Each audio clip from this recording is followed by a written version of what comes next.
আজ রথযাত্রা। রথ শব্দটি সংস্কৃত রথ ধাতু থেকে উদ্ভূত, যার অর্থ গমন বা চলা। রথ মূলত এক প্রকার যানবাহন যা প্রাচীন ভারতের রাজারা, দেবতারা কিংবা বীরেরা ব্যবহার করতেন। তবে সনাতন ধর্মে রথ শুধু বাহন নয়, এক বিশাল আধ্যাত্মিক প্রতীক।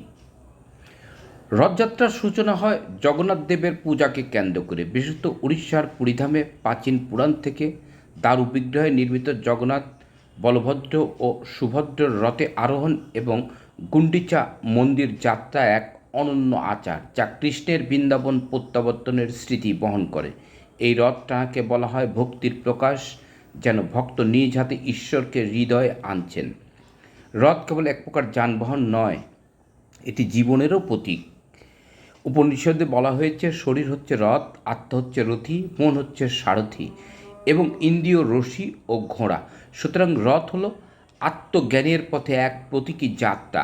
সনাতন ধর্মে রথের মাধ্যমে ঈশ্বর ও ভক্তের একাত্মতা গড়ে ওঠে। রথ টানার মধ্যে রয়েছে বিনয়, পবিত্রতা,